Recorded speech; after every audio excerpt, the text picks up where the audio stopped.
is up? RotoGrinders, 2 hours nonstop NBA DFS conversation starts right now, taking you all the way up the lock. Big boys slate on a Monday night. It's a little bigger than usual, I imagine, because of all the college stuff on the weekend. So they're getting in some games when there's no college basketball. Well, no March Madness, no men's March Madness. I believe the women's are playing today, if I'm not mistaken. They're down to 16, Chow. We're 20 days left. 20 days left. Nobody's counting. 20 days left in the MLB. No. 3 days until MLB starts. 20 days left in the NBA season.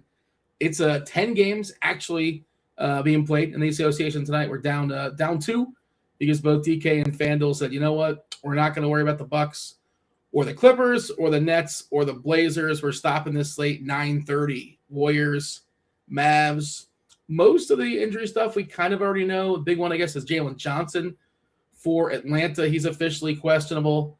And then, the Pacers nonsense and the Memphis Grizzlies nonsense. We don't know that just yet.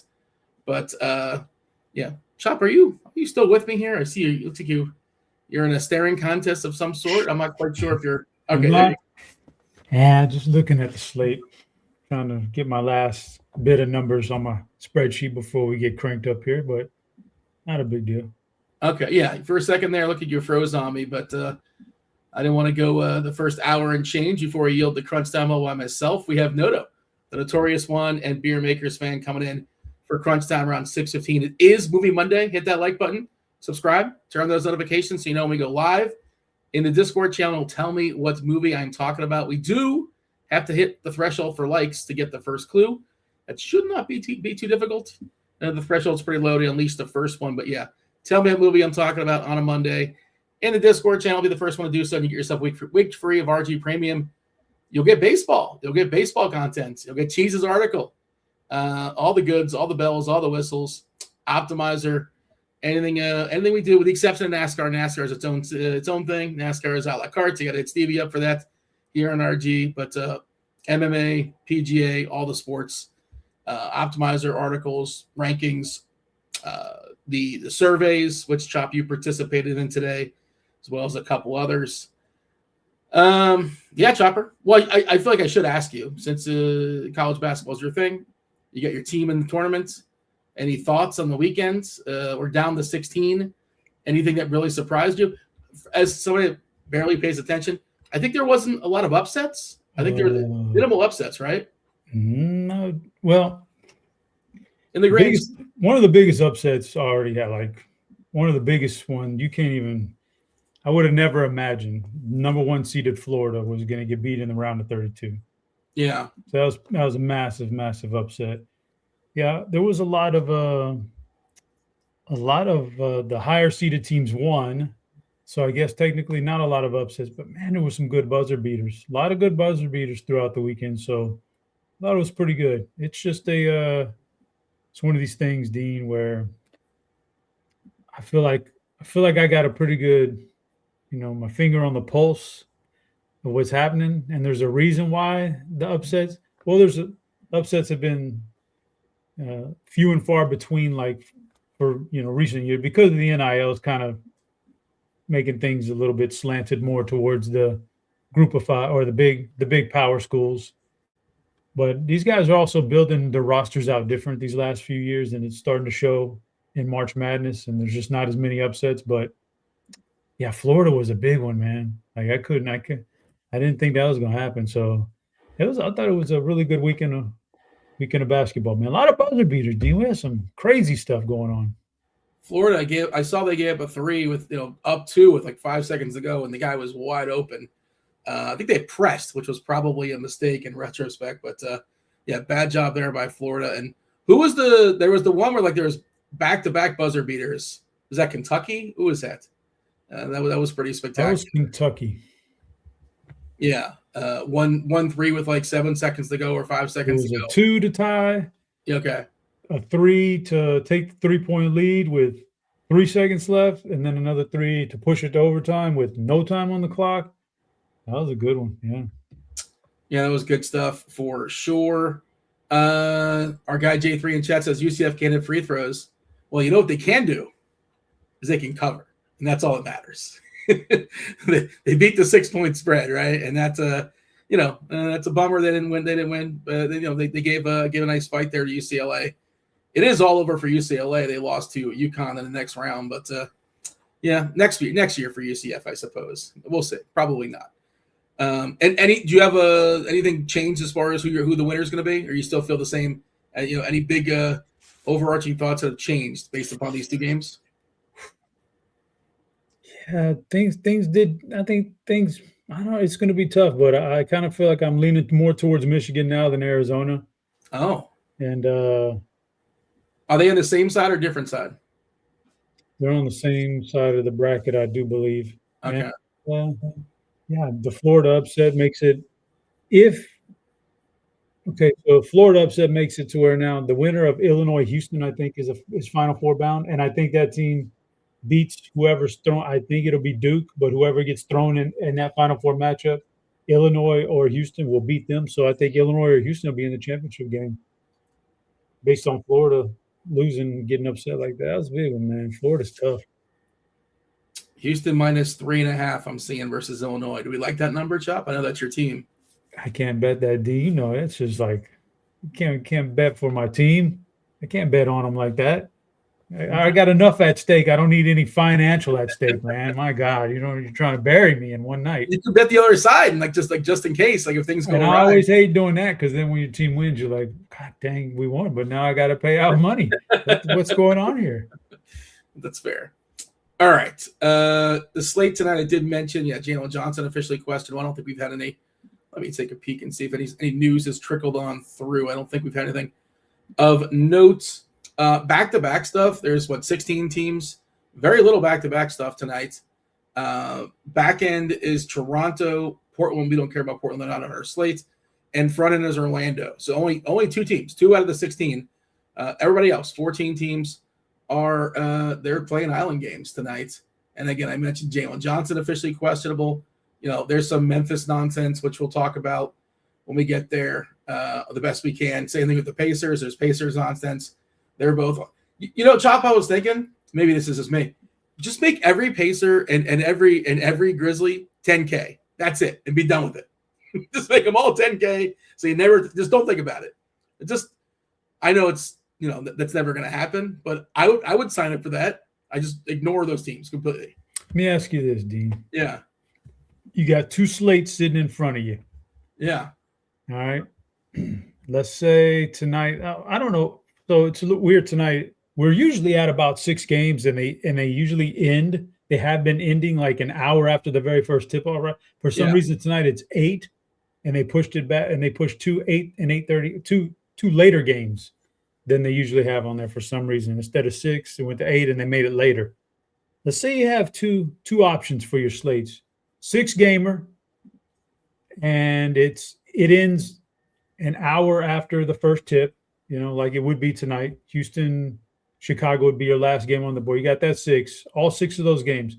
Or, Dean, would you be interested in, let's say, 6 games, but you got to pick, there's 10 games tonight in total, but they picked out the best 6 games, meaning they left off. They would leave off an Indiana Pacers game. They would leave off, kind of like they do in college football or college basketball, where if a team's playing a Division II team, they just don't. Who cares if at noon? They just don't put it on the DFS schedule. Which one would interest you more, Dean? Yeah, that's it. So they would throw out the Jazz probably. They would throw out the Indiana. They would throw out Memphis. Yeah, I mean, I don't think there's a great game late, but in theory, if there was a great game late, that we're like Milwaukee Clippers is not a good game. Brooklyn Portland is not a good game. Like those are both terrible games. So we're not missing anything there really. But if there was actually a legitimately good fun game. So I think it's schedule dependent, but I like what you're talking about.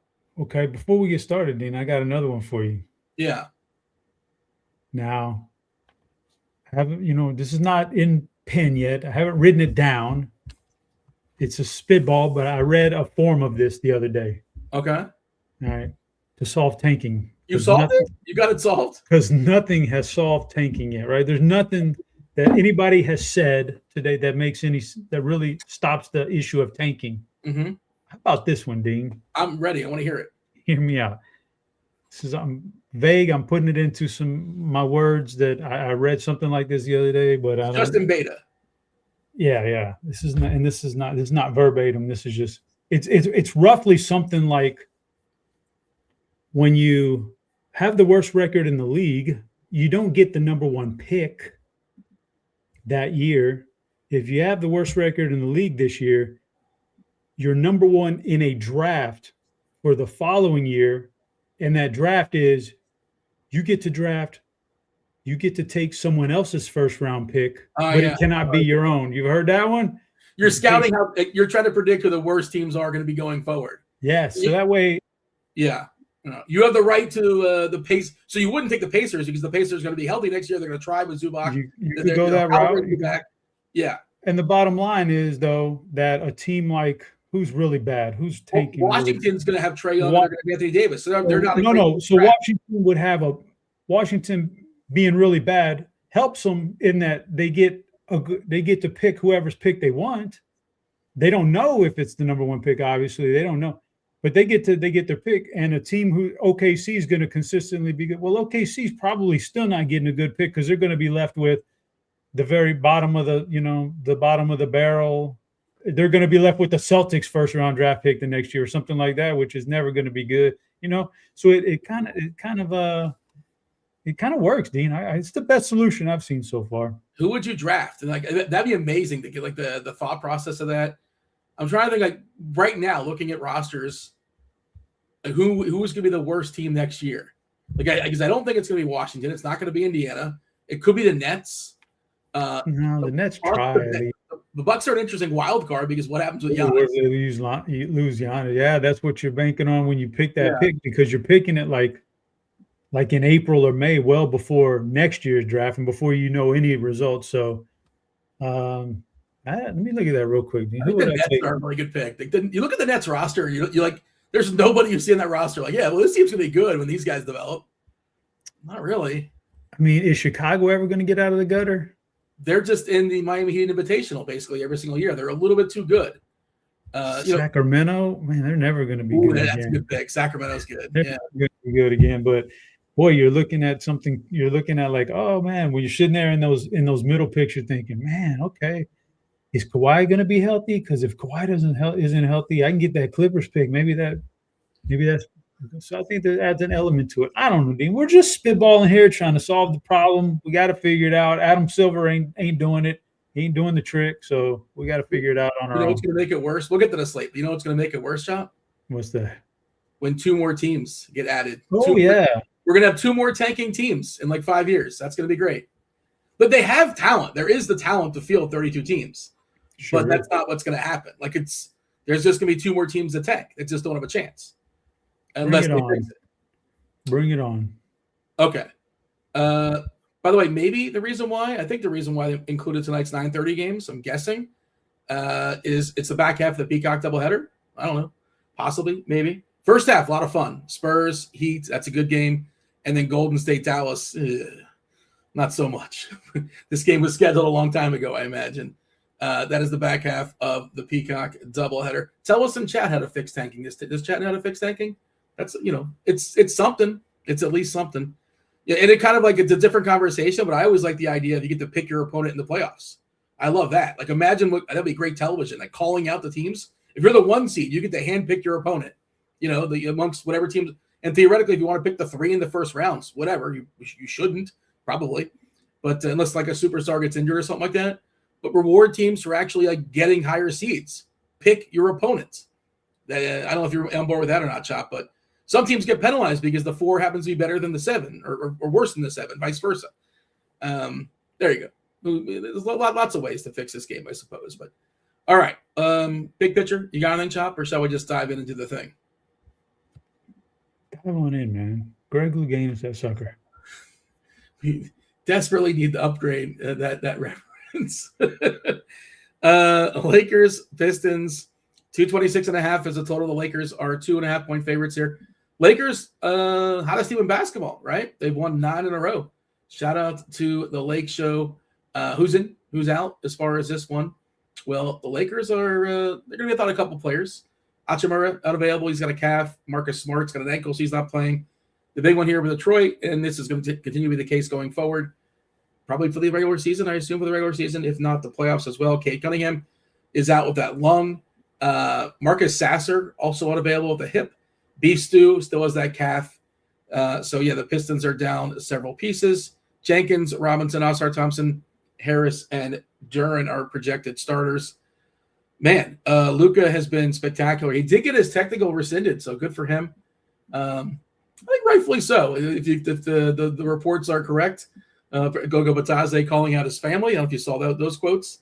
But, yeah, Lakers, Pistons, some stars here. Do we have money for Luka Doncic? The other part of it is that we have pretty cheap point guards we'll talk about as salary savers on the slate. But you tell me, how are we seeing Los Angeles and Detroit? Definitely some pieces here.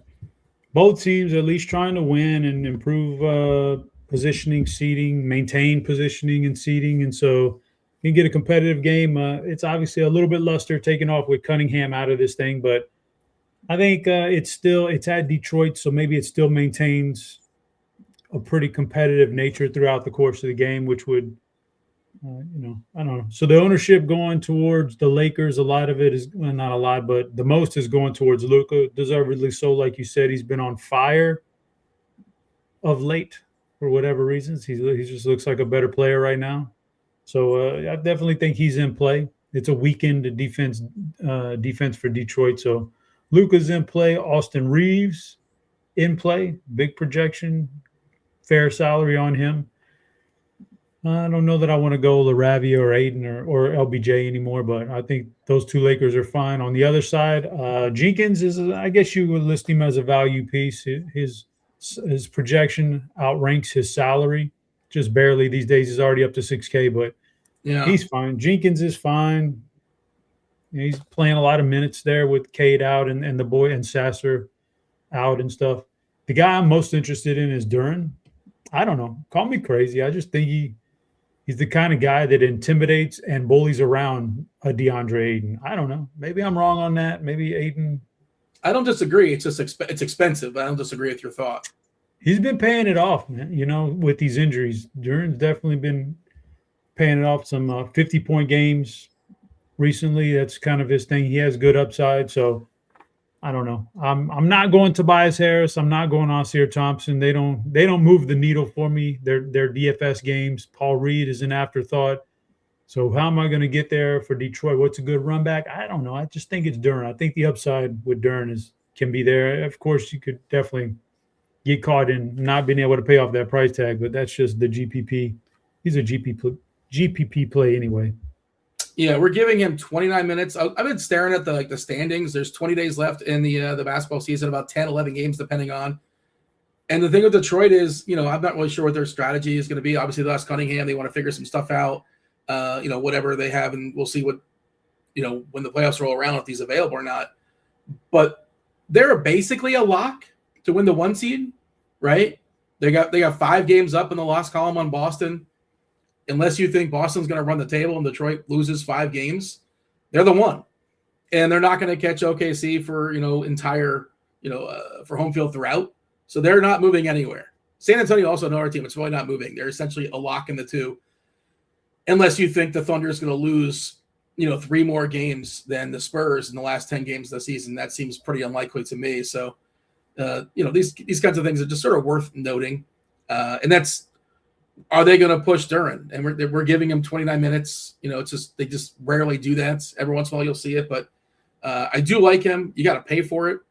And we'll talk about center Mamakhelishvili soon enough, and he's the clear and obvious best center on the slate, point per dollar, your cash game center. But I don't disagree. Duren certainly of note in tournaments. Ownership wise, Chop, we have Jenkins at 17% on DK. It's the biggest number. Luka at 15%. We live more of a salary cap. Otherwise, we play Luka every single slate, obviously. But, yeah, he is spectacular. Matchup, I wouldn't say is great, but it's Luka, so who cares, essentially? Those are the only ones in double digits on DK. And it's a pretty similar story on FanDuel. We're actually, Reeves we have up at 20%, which to me seems a little bit higher. I think his price is cheaper on FanDuel. He's 8.7 on DK, which is hard for me to get to. I guess 8.3 is playable. And we have LaRavia as a punt on FanDuel as well. He should get close to 30 minutes, 25, 30 minutes with the absence of both Smart and Rui Hachimura.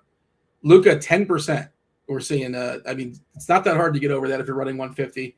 I would advise it. You always want to get over on Luka if you can, but is he an optimal play? No, but it's still Luka, and he can drop 60 points in the bucket and then add potentially a triple double on top of that. So the upside is immense.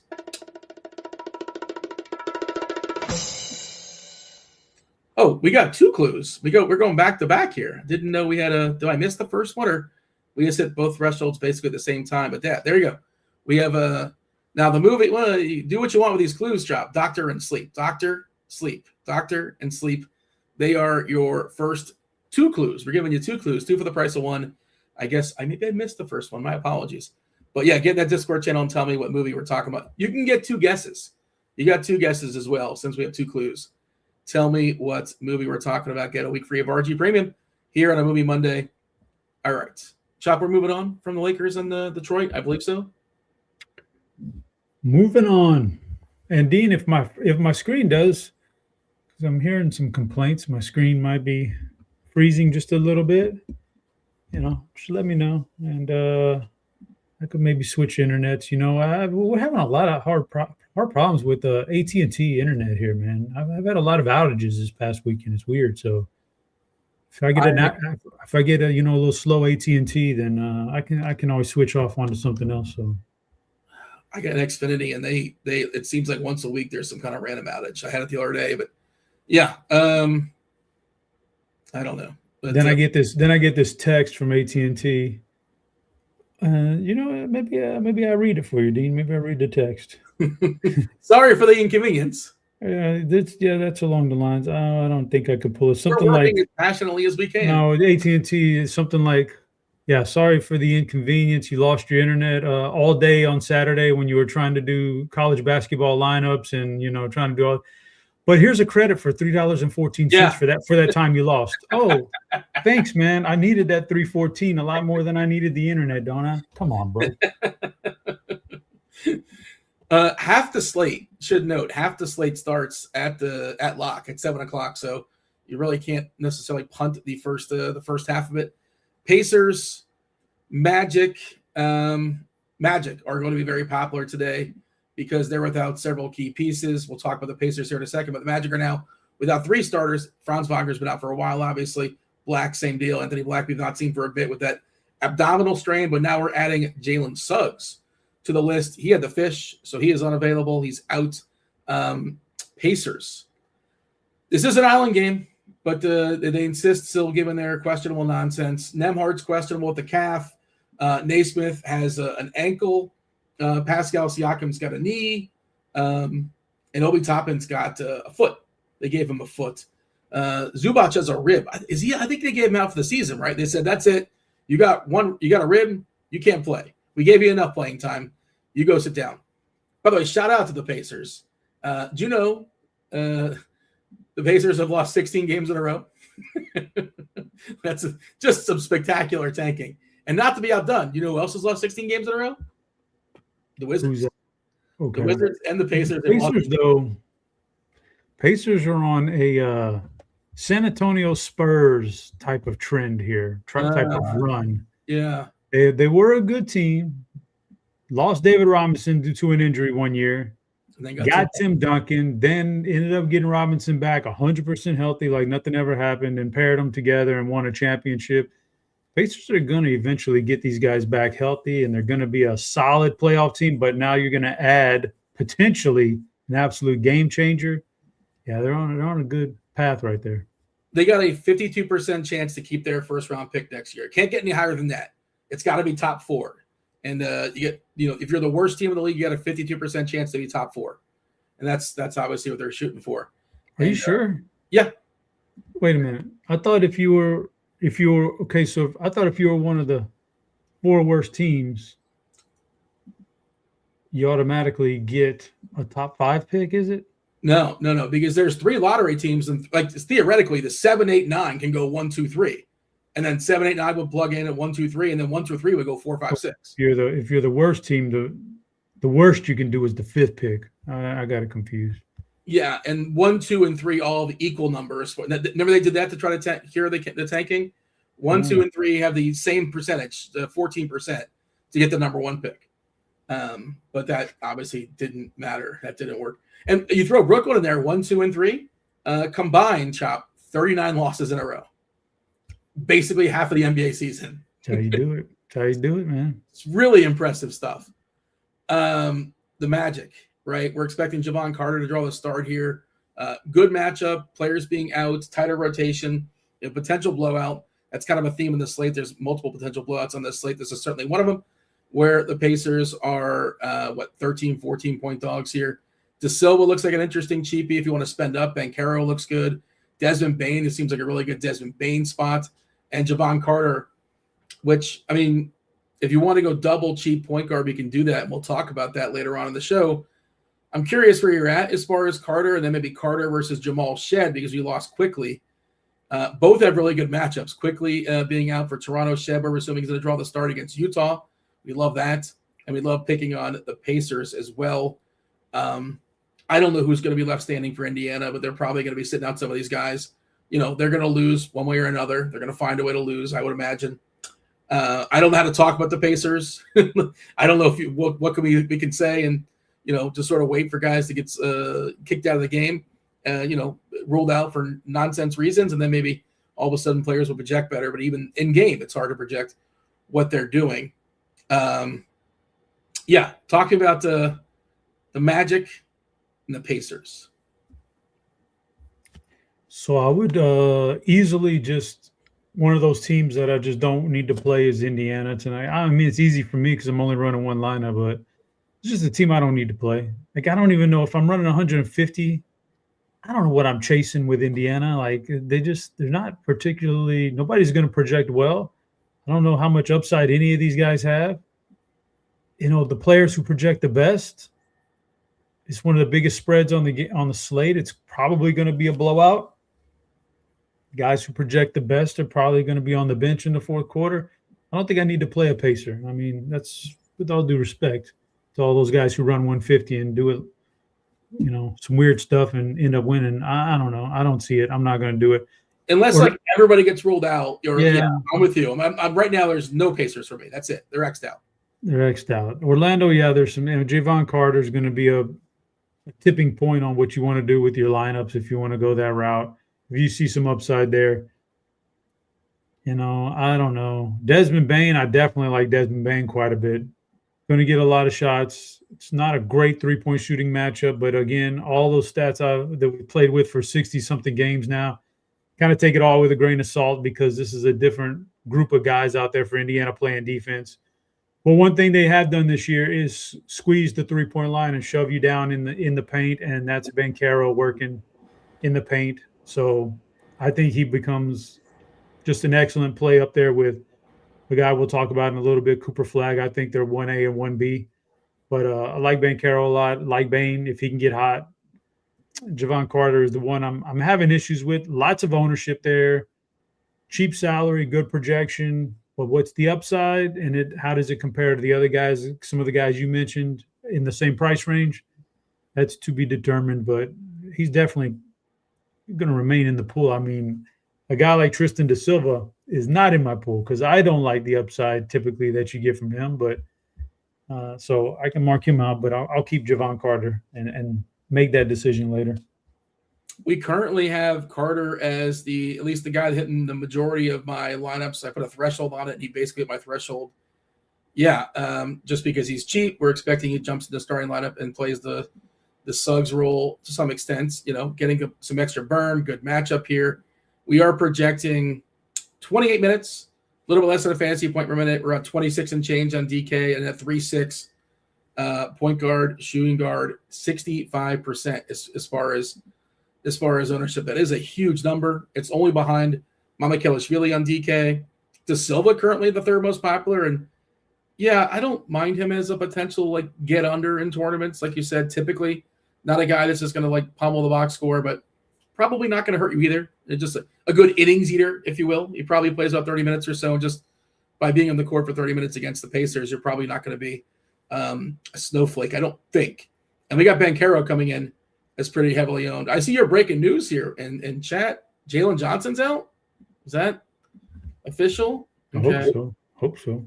That's what we're saying. You're rooting against Jaylen Johnson? Otherwise, I got some bad news. Oh, I want it to be first, so I rushed it. I'm like one of the B reporters who rushes to get the news out, even though I didn't confirm it twice. So yeah, accuracy is behind. First. So you got about that big Dyson Daniels game the other day. We'll talk about that in a little bit. Dean, I don't know. I hope you don't mind, Dean, but I'm gonna pop a sore throat lozenge in there. Why would I mind? I don't have a sore throat, but these just taste good. I ain't gonna lie. What flavor you got? Oh, can I pull it out for you, Dean? Because I've been, I tried a lot of these. Sometimes I just like a bit. I don't like a mint or anything, but I like. This is it's called traditional medicines, throat coat, soothe sore throats, lemon, ginger, echinacea. It's really good. It's got some good taste to it. It's not like that medicine-y stuff. Like I said, I don't even have a sore throat. I don't even have a cough. I just like the way these taste. It's like candy. It's a candy. Yeah, it's candy, but it's not really candy, so it's good for you. Yeah, I keep them on my desk in my UCF helmet. You'll see like inside. I got a couple left. So there you go. They're in this little hidden compartment. Yeah. There you go. So I got my cough drops as well. I don't have the fancy ones you described. I think I like Halls or something.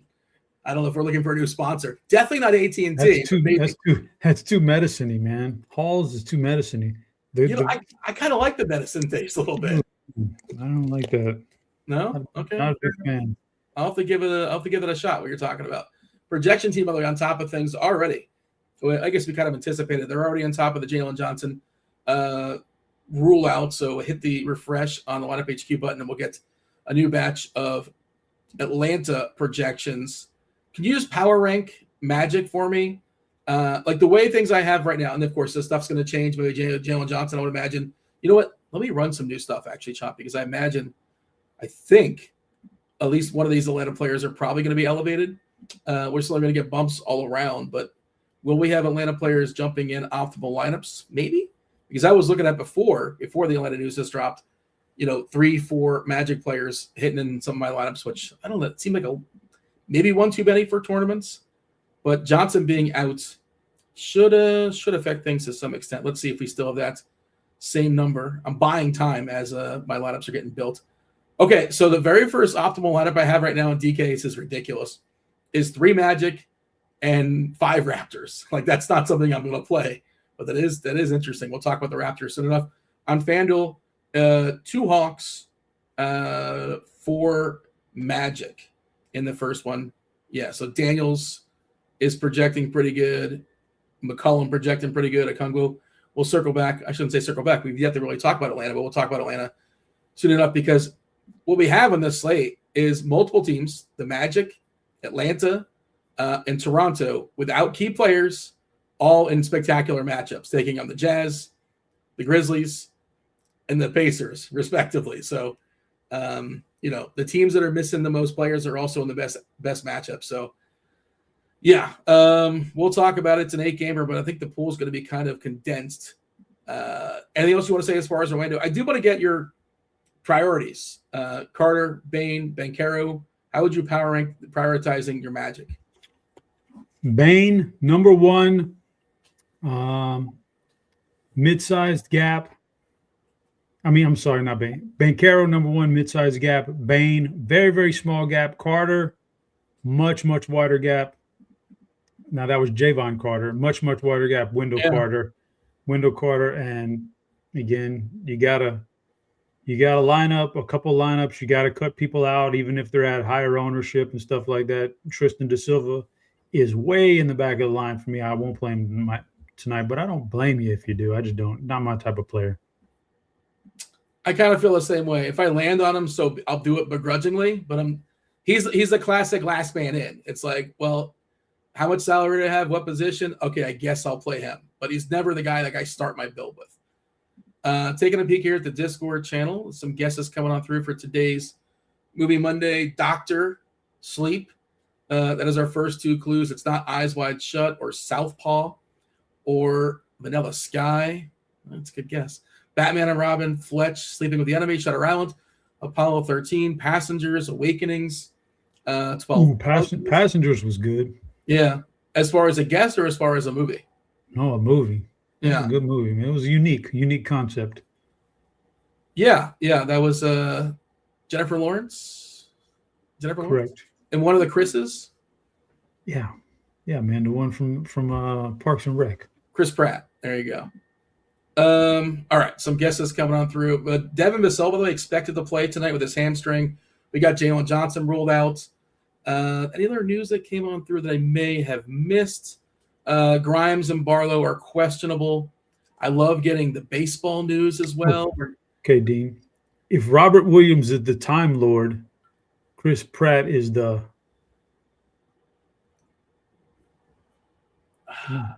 Robert Williams is the Time Lord. Yeah. Chris Pratt is. Okay. Is this a reference to Parks and Rec? Is this a reference to Guardians of the Galaxy? Yeah. What is this character's name? I've seen him, but I don't really know those movies very well. He's not Groot. That's Vin Diesel. Chat got it. He's a Star Lord, man. He's a Star Lord, man. Yeah. It's not. I've seen him. I actually lost a bet and I had to watch I lost it. What do you mean you lost a bet and you had to watch it? Well, every once in a while, I'll make a friendly bet with somebody. We kind of assign a movie. That is an absolute privilege to watch those movies for the first time. Are you kidding? I wish I could be that. I lost a bet this weekend, actually. A buddy of mine is a big UCLA fan, so I got assigned to watch. And I know, Chop, you like to think I'm a big movie snob. You like to call me a big movie snob. I have to watch. I've never seen this. And you're supposed to if you're a movie snob. This is like movie snob 101. Casablanca. I've never seen Casablanca. Sounds terrible. Black and white, things like that. No, thank you, man. I gotta watch Casablanca for the first. It's only an hour and a half, though. I was very excited to see it's not that long. So okay, we can fly through this. Well, it would take an hour and a half, give or take. OKC is taking on Philadelphia. We got to keep it that like button, by the way, to get a third clue. No winners just yet, Chop. Your guess was Inception. It is not Inception. The Thunder are taking on the Sixers. 226.5 is the total. Another, wait for it, scheduled blowout. Thunder are 16-point favorites. J. Will is back, so they are getting healthier here. As far as we mentioned, Philadelphia, a couple players still questionable. That's both Grimes and Barlow. I think this is the last game for Paul George. I think he's back next game. I think it's 25 for being a bad boy. Oubre's still out. Embiid is still out. The Thunder, again, AJ Mitchell is suspended. But otherwise, Topic is down in the G League. They are really, really healthy. And I think this game is mostly neglected. It's an interesting spot for SGA in that nobody's playing them, I guess, is the best 2% is what we're seeing. But for Philadelphia and OKC, it's a game that's basically not being played. Do you have anything to say about that? Or you said you're making one lineup. You're probably not playing it, but convince me otherwise. Thunder, Sixers, what do you got? Oh, I'm not convincing you of nothing here. I have no interest in this game at all. What do we got? The highest owned guy in the whole game is probably going to be about 2%, and that's for a reason. And the public is pretty sharp. The public is much sharper than they used to be. And I have no interest in it. It's a blowout. It's a game where, Philly is playing a team with a good defense. Kind of don't want any of those pieces over there on that side. They're not even that good anyway. OKC, after SGA, they can spread it around anyway. They can spread it around all the time. They're going to be in blowout mode on the bench in the fourth quarter. SGA is way too expensive to pay up for 24 minutes tonight, due to blowout. Like, I don't know, man. I don't have any interest in this game. I can't talk you into anything here. I don't like it. One lineup, not playing anything. If I was doing 150, I'd probably still be way under the field on this game. Just nothing good here. I get a pinch of SGA just because, but I'm not playing him in the minimal lineups I'm playing. I would assume that's just not happening. We have an if-then set up for, what if Grimes doesn't play, right? Still doesn't matter. I mean, I wouldn't say it doesn't matter, but we have no positive plays if Grimes plays. The most positive play would be Watford on DK, Barlow on DK. I think Barlow is questionable too, right? Am I not mistaken? Yeah, Barlow's questionable as well. We have it just set up for Grimes, but even then, it's really nothing to get excited about. So that's pretty much where I'm at. It seems like a cross off to me. The last game of the 7:00 window, probably the best game. Spurs in Miami, and this is the old classic high and tight. Spurs are 3-point favorites here at Miami. The Heat have been sputtering of late, in part because their schedule's been tough, in part because they were overachieving. I think they've lost 7 in a row, I want to say. 4 in a row. I thought it was more than that, but they haven't been good of late. Okay, so the Spurs at Miami. We just got Vassell officially in. Otherwise, we're clean for the Spurs. They're as healthy as they're going to be. Stephen Castle also was ruled available for the Heat. Powell still, he's available. Larson's available. Wiggins is available. Jaime Hawkins is available. So here's the tricky thing here, Chop, is that this is the two of the healthiest teams in the slate. However, the environment is awesome. We did see Bam play, I think, 45 minutes last game. I don't know if you caught that. They played a really, really tight rotation. Ware got screwed 4 minutes, 5 minutes, something like that. I can't assume that Bam's going to play 45 again. The Heat don't tank. They really want to get like the 7 seed or the 6 seed as opposed to the 9 or the 10. This is what they're playing hard for. So I guess there's a chance we can see Bam playing 40-plus minutes again. You can't project that. The matchup, of course, is not good against Wemby. How are you seeing Spurs Miami, where the environment's good, but nothing really projects great when we consider salaries? Yeah, I kind of agree with the Wemby thing. Wemby might be the best and only. Well, no, not the only. He might be the best player to take tonight in this game, even at the high salary. He should still dominate this Miami front court and a little bit of a pace up. And there's no matchups for him that are going to, very few matchups in the league that can intimidate him or stop him. So Miami's certainly not one of them, even with a pretty solid defensive team they have. Bam is off limits. I'm not playing Bam. Like, there's only a few archetypes I'm going to play against the Spurs. It's definitely not Bam. Hero does fit that mold, threes and then getting to the rim. So Hero is definitely a guy I have my eyeballs on. If Norman Powell plays, he's playing. Okay, I thought he was questionable. I didn't see, you never know. I didn't want to overstep my boundaries, but assuming he plays 3-pointers, getting to the rim, yeah, I can roll with some Norman Powell too. The rest of these guys, no thank you, man. They don't fit the archetype of guys who are going to beat San Antonio. So, but I think there's something to Powell and Hero and Wembanyama on the other side, and I'd be interested. Castle's going to sit out, or I think, right? No, he's in. He's in. He is for sure in. Yeah, he's available. Dang, man. Okay. Yeah, these teams are fully healthy, basically. I still want a little piece of De'Aaron Fox. My one lineup can't do it, but if I'm running 150, I still want a little piece of De'Aaron Fox and see how he plays out in the high pace, because I got a feeling he can thrive in the pace. So Wembanyama, Fox, Hero, and Powell. It's a tight game. Again, there's like 3 games tonight that are 4.5 points or less on the spread. The other ones are a bit too much. 3 of them are complete, or 4 of them are like complete blowouts. So I definitely want a piece of this game for sure.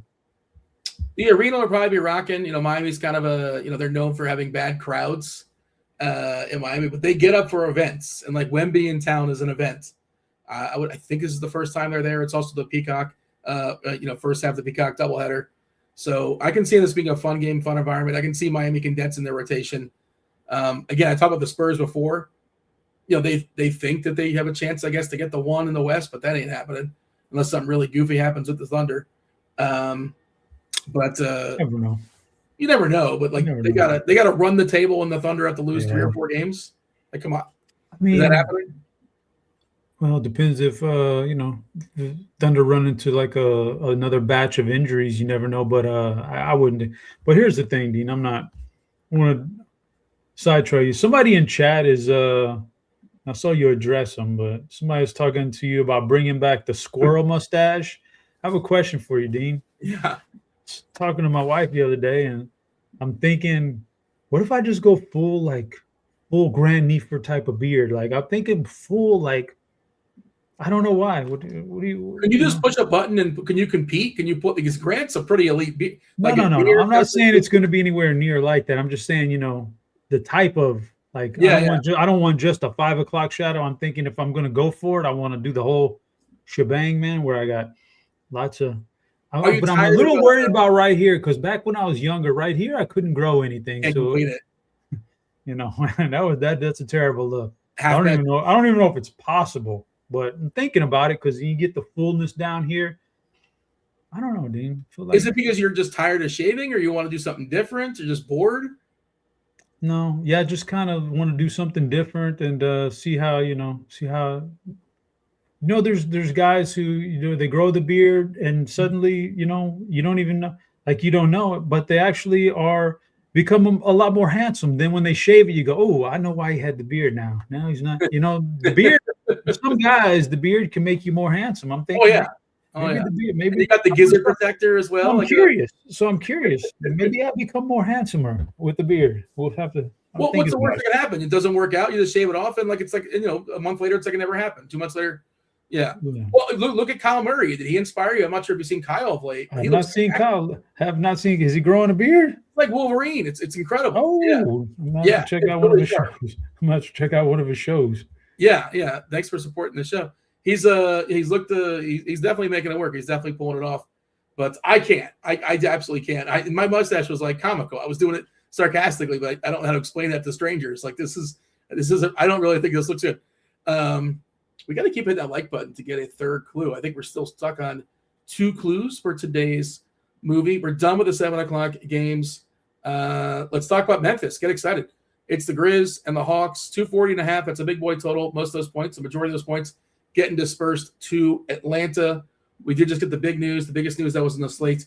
I would imagine, things can still change. But, as of right now, Jaylen Johnson being ruled out, which kind of makes sense. Like, they don't need him against Memphis, right? Give him another day to rest his shoulder.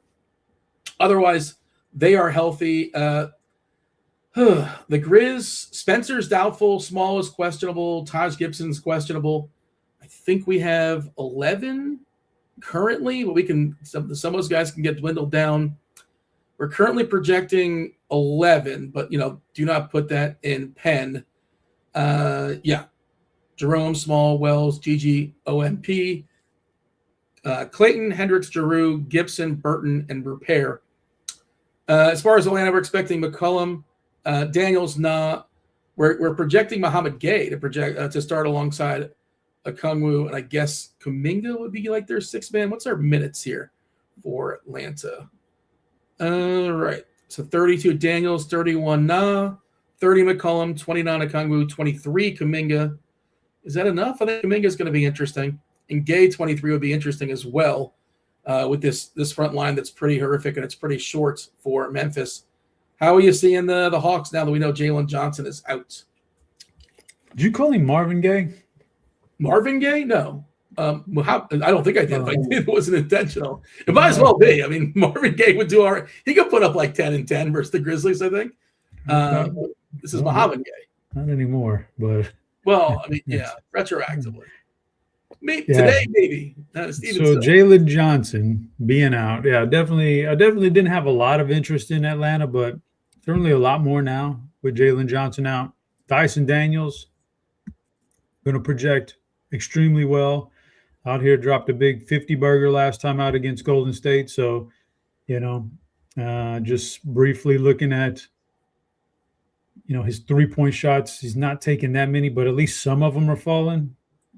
I don't know what it is with these 3-point guys, but he was really bad for a long stretch there. Kind of snapped out of it a little bit. I don't know if you saw our boy. We're going to talk about him in a little bit. He's actually out tonight, I think. But Tari Eason was in like an 0 for 24.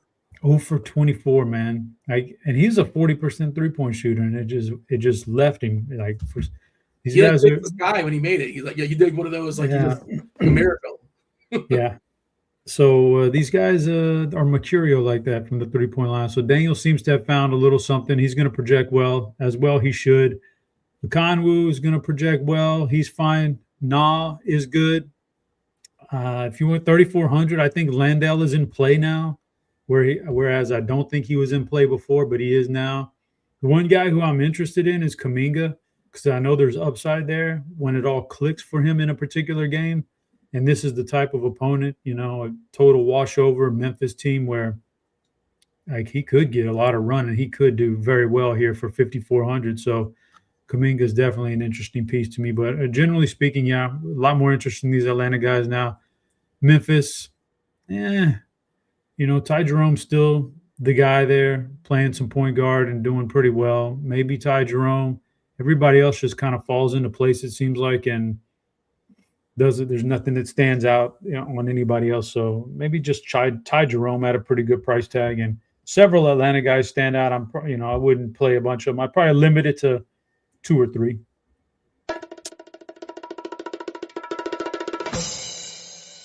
Clue number 3 for Movie Monday. First clue was doctor. Second clue was sleep. Third clue is build. Tell me in the Discord channel what movie we're talking about here, Chop. Ty Jerome is so funny looking at his game log. 25 minutes, 25 minutes, 25 minutes, 24, 24, 24, 24. Like, that's it. You know exactly what he's getting. No more, no less. Price has kind of caught up with him. Landale is interesting if you're expecting blowouts. I was thinking like maybe you probably don't play Landale and Gay together. I think that you probably separate those two. Yeah, and the thing you said about Kuminga is what I agree with as well. I don't think Kuminga is very good. He's talented, but he's raw, and I don't think he's a great basketball player. Pretty good fantasy-wise, but I also think he's the kind of guy that takes advantage of inferior opponents, and this is an inferior opponent. So this is the kind of game. This is the kind of game where it's like, oh man, maybe this Kuminga guy's really, really good, and he does this to the bad teams. So I like the Kuminga call a lot. Okay. Rockets. Your Rockets are in Chicago. They are 8-point favorites against the Bulls, 232.5. That is the total.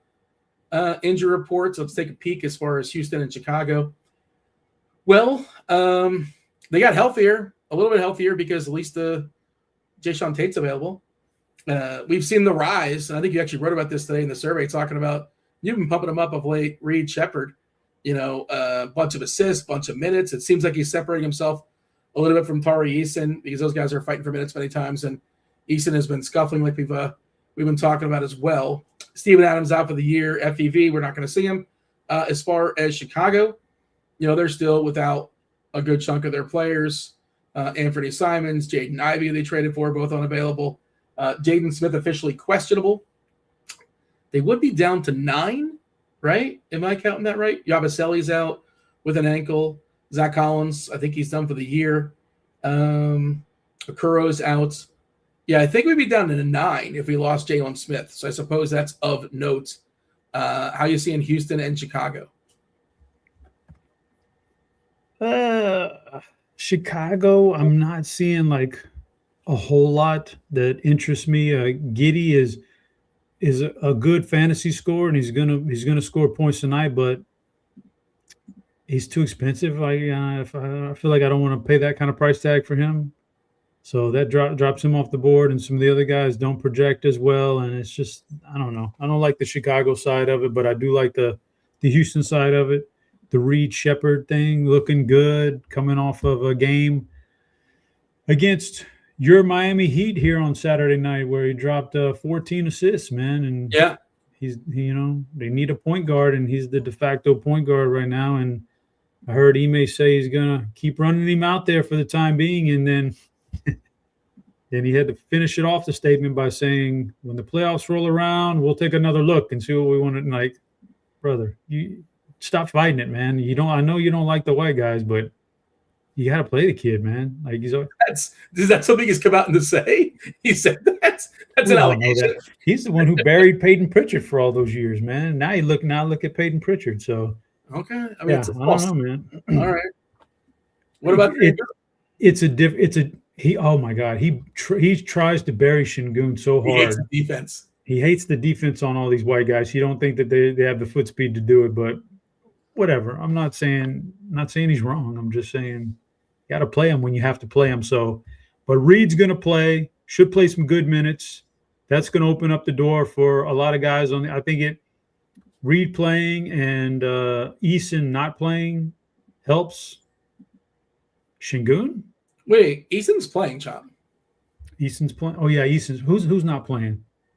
Everybody's in for Houston. Everybody's in for him. I thought they were missing a wing. No, everybody's in. Okay, same thing here. Reed Shepherd playing helps Amin Thompson. I've been on that one for a long time now. Take the ball out of Amin's hands, and you're surprised at how much better he becomes. I don't know if you saw some of the stats I pulled up on the survey today. When Reed Shepherd plays a lot of minutes, Tari Easton's DFS production is like 8 points higher. It's pretty staggering, and some of that's variance, but it's a lot higher. But when you look at even just the on-off minutes, when Amin's on the court and Reed Shepherd's off the court compared to on the court, Amin's numbers when he's on the court, all the rates go up. It's just shocking at how much better he is when he's in position to do what he does best on offense, which is not handle the ball. The offensive rebounding of late for Amin Thompson is phenomenal. He's actually their best offense. Even when Steven Adams was healthy, he was their best offensive rebounder. And it only helps when you don't have to handle the ball, when you can just kind of lurk around. Like Dean, if he's handling the basketball and trying to dribble and facilitate on that last shot against Miami, he's not in a position to get that offensive rebound to put back and win the game on Saturday night. I don't know if you caught that one. Yeah, I did see that. So, he just – I'm happy to see Miami lose. I'm the root against my team guy because I'm hoping they lose in the play-in nonsense. He benefits from Reed Shepherd so much. I like Amin a lot tonight. Like Reed Shepherd, the numbers are off the charts for 6,400 for a starting point guard. Durant's okay. Şengün is good. I think Şengün's really good in this matchup. And he's starting to kind of like snap out of the funk he was in after the All-Star break a little bit. So, yeah, and Jabari. I think he was dealing with. I think he seems healthy. Maybe. You don't think that was just like take a week off and figure stuff out? You didn't buy it? Maybe. I don't know, man. I think he was a little hurt over the tweets from Durant, the text messages, and Jabari came out of the All-Star break doing well. He shows upside every once in a while too. So I think the Houston guys are in play, specifically Amin and Reed and Şengün. The Chicago side doesn't really do it for me, so that's kind of where I am. I'll just say this on Chicago. If we lose Jalen Smith, Nick Richards has got to play a lot. Just look what they have left. They'll have 9 left standing. And Richards is going to have to play 28-plus minutes. Just think about it. Look what they have size-wise. Well, you know what? I think he's an interest. I don't know if I'm leaving necessarily, but I think Richards. We might be getting into a big Şengün game, like a slate breaker Şengün game at a certain point. That's a good point. But, yeah, they're going to have very little size if they lose Sticks. And he's officially questionable. I don't know if anybody else would necessarily pop, but yeah, if Richards plays 25-plus minutes or so, I think he's an interesting cheapie. That's a good segue because, well, this next game has the best currently projected play, I think, on the slate, certainly for centers, if nothing else. It's TJ's Raptors. They're taking on the Jazz. Noto's Jazz. Noto's going to be on in like 15, 20 minutes or so with beer for crunch time. Hit that like button, subscribe, turn on notifications. Don't go anywhere. Still an hour until lock. Raptors at Utah, 230.5 is the total. The Jazz are 10-point dogs. Toronto, CMB is still officially questionable, which is somewhat meaningful. But the big one being Pirtle. Pirtle is out. He's got a back. And then Emmanuel Quickly is out too with a foot. And we're talking about Mamakilashvili against whatever nonsense Utah is rolling out. Filipowski, a bad defender. Maybe it's Kevin Love's going to get some burn. They're down to 10 as far as Utah. Collier's out. George is out. They have no questionables. Doubtful is Cody Williams. So Cody Williams got kicked out of projections. I'll tell you something. I did read the survey. I want to talk about Toronto in a second, but I read the survey, Chop, and I imagine you have like a Chop scouting report. And you said, like, I think your favorite cheapie at the time, I don't know if things have changed, is Kennedy Chandler. What is a Kennedy Chandler? I know we got a bunch of minutes. What is it with Utah with their creative players that have all last names? What was the other guy's name? Like Anderson Garcia. I think he's gone. His 10 days gone. He's gone. Big Anderson from A&M. He played 48 minutes one game. Thank you for your service, Anderson Garcia. You're now being replaced. Really good offensive rebounder, man. Okay, I'll take your word for it. And then What's a Kennedy Chandler? Why do we like him tonight? He was pretty decent in college. Tennessee, was it? I think it was Tennessee. Yeah, Tennessee. I checked his out for the show. I mean, he's just it's Utah. I don't know what you're going to get out of Utah. He played 37 minutes last game. He can put up some points. He's not a corner stander, so not like Tristan Da Silva or anything. So I don't know. You're kind of banking on him getting some playing time here and doing some stuff like that. But I don't know, man. For 4,500, he's going to get 30 minutes tonight.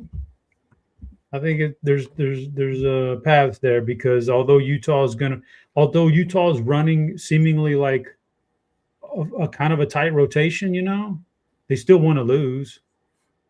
So they're They'll have them lose, right? I imagine so. So by the time it's all said and done, they're just going to play their bad players at the end on a tight rotation.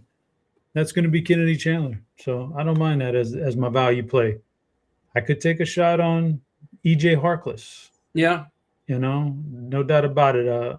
I like those guys more than I like Filipowski or Ace Bailey, because I think Bailey or Filipowski might help them actually win the game a little bit more. So I would take a shot on those other guys. But yeah, it's a good game. So for the Toronto side, you're missing somebody. So you're gonna get the Jamal Shed. I don't know. Jamal's fine. You take your pick between Jamal and the $3,600 point guard we talked about earlier. Name slipping my mind right now. The value play. You're talking about Carter for Javon. Yeah, Javon. So take your pick on those two. Man, that's a good question. Against Utah, I'd probably go Javon Carter. I don't know. Shed, I like Shed as a real life player. I don't know that he's going to put up a lot of fantasy points for you though. So I'd probably take Carter. But Shed, what's that? Good defensive player. Yeah, good defensive player. Great assist to turnover ratio, can handle the ball without giving it away, get it to the right teammates. That just doesn't equal a lot of big fantasy points. So I think he's fine. Jacoby Walter's a much better fantasy player. He's only 3,300, and he can absolutely light it up if he gets the green light. But, you still got Scotty Barnes. You still got R.J. Barrett there taking all the shot. Brandon Ingram, those are shot hogs anyway, so it's not like you're going to get a ton of shots down there from the lower level guys unless it's a blowout. So, I like some pieces on Toronto, Jacoby, Scotty. I like some Kennedy Chandler, some EJ Harkless, some really cheap pieces on Utah, see if we can get there. But in general, this is a pretty good game environment compared to what we've seen so far. We've seen some blowouts, and one of the blowouts that we didn't see was Miami, San Antonio, a couple good defensive teams here. You could possibly have not a blowout, and you could have some pretty bad defense right here. So I think there's some pieces in this game you can go to. Derek's got a good question. Bencaro or Scotty Barnes? Who do you prefer amongst those two? Oh, Bencaro. Although Scotty's fine, but I prefer Bencaro. Bencaro is on the same tier as Cooper Flagg, which is at the very top for me. Can you rank Toronto as far as prioritization? I know you kind of ran down. I think what I'd imagine is that you're making one lineup here probably going to have Mamakilashvili. It's hard to kind of avoid him.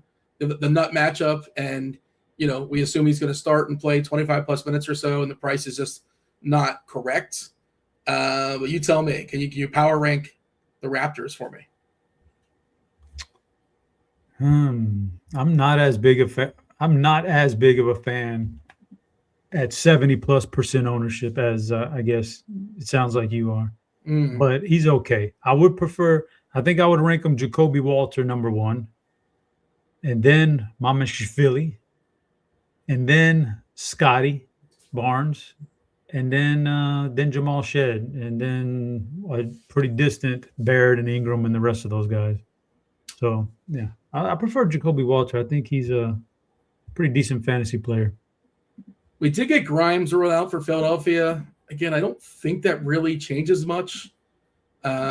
I'll go ahead and circle back and look at our Philadelphia projections. Was it just Grimes? Yeah, we still – Barlow's in. Barlow in. Grimes is out. Philadelphia current projections, I guess campaign. I suppose, maybe. Matchup's not good, but we're giving him 28 minutes. We've seen him have some big games, but I don't feel great about it. And we talk about some other point guards in this slate that are cheaper and project the same, if not better. That's our best projection as far as Philly. I think this is one of the 9 teams campaigns played for, so he's very angry. 10 years ago that the Thunder let him go, give or take, right? Wasn't he on the Thunder many years ago? Cup of coffee, if nothing else. Anything else as far as Toronto and the Jazz? Jazz down to 10. I can't believe Kennedy Chandler's playable. Mbang. Ace Bailey has been shooting a lot lately. His usage last 2 games, 32% and 37%. It's pretty good. I mean, he can score 25, 30 actual points. But, the problem is, what if they're winning? They typically don't take him out. He's one of the guys that, he's not a Filipowski. But you never really know what, the Jazz, they've won 3 of their last 10. So they've fallen back in the Tankathon stuff. They're in the 5 spot now. As much as they've probably been the poster boys, if you will, of the Tankathon, but they're only 5th, Chop. Indiana and Washington and Brooklyn, they've been doing work. Anything else we got as far as Toronto and Utah? No. All right. Sounds like you want to talk about Cooper Flag. We'll do that here in just a second. Before we want to talk about PickLabs. PickLabs, the newest RotoGrinders feature. It lets you scan the best player prop and pick 'em bets in just seconds. Everything on PickLabs is broken down for you, from edges to win rates to value. It is a clean board. It'll show the plays that actually stand out across not just sports books, but also prize picks, underdog, sites of that sort. When you see something you like, the PickLabs, what they're going to do for you, it's just going to build the slip and send it to the book of your choice. Send it straight to the book of your choice. You got them connected and you're good to go. RotoGrinders.com/PickLabs is the place to go to learn more about PickLabs. Again, RotoGrinders.com/PickLabs. Do you have any player prop stuff tonight, Chop? Anything that stands out for you? I wasn't paying attention to the clues on the game, but okay. I think I got it. But it looks like Blink 182 got it also before me. But I think I got it now. And actually, that's too obvious. Do you want to verbalize it? You can just say it now since somebody already got it. I can give you the 4th clue. It'll confirm what you have. So Doctor and Sleep, I was like, wait, that sounds like Inception, man. Build even sounds like Inception, right? Because they build things in their dreams, I don't know if you've seen Inception. I've seen it before. Yeah. Good ending. Tabletop. But now that I'm thinking, if you build it, they will come. Doctor, James Earl Jones was the doctor, and Field of Dreams. Well, I mean, James Earl Jones, Terrence Mann was actually the writer, but there was a writer. There was a doctor. Who was? The doctor. They picked up a doctor on the way. Sleep and Dreams, Field of Dreams. Man, yeah. What if I tell you the 4th clue was catch, and the 5th clue was baseball? Yeah, that would definitely. There you go. Sway me toward Field of Dreams. Shout out to you, Chop. You nailed it. It is baseball week. It's baseball season. So, of course, we had to pick a baseball movie. And, of course, Blink 182 won because he always wins. He's incredible at this game because it's rigged. Because I say, listen, wait till the 3rd clue so we make it look legit.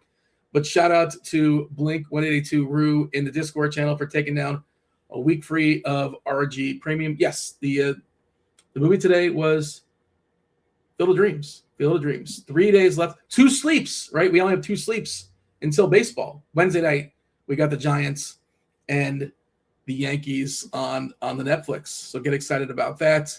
Thursday afternoon, I'm not sure exactly what time. It's slate dependent. We're not sure what DK and Fano's going to do, but I did see it's myself, Cardi, and Cheese currently on the schedule talking some baseball.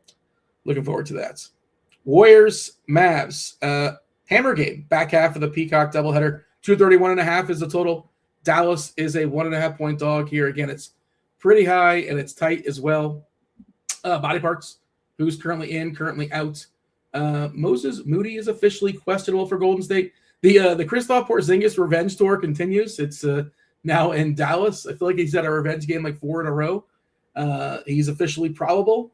But, if you're going to bet on somebody not finishing the game, Porzingis might be the 1-1. Horford's still out. All the Currys are still out. Musa Cisse is officially questionable. G League stuff for Dallas. Brandon Williams is got a concussion. He's in concussion protocol, so he's officially doubtful. We're not projecting him in. Lively's out. Caleb Martin also questionable.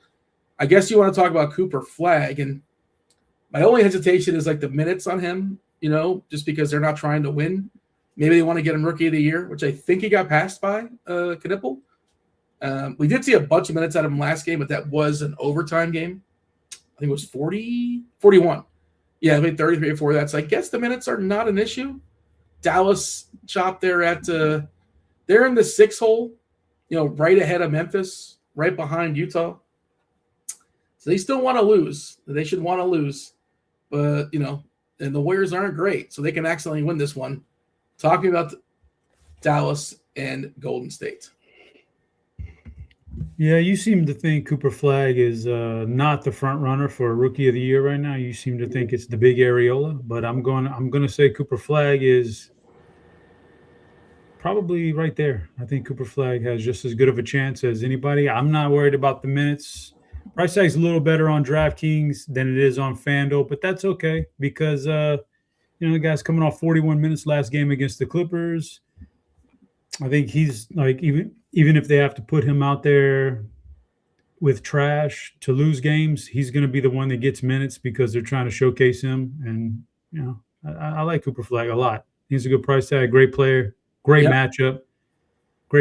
I think he's cream of the crop tonight, right up there with Banchero, maybe even better because he's actually a better player than Banchero.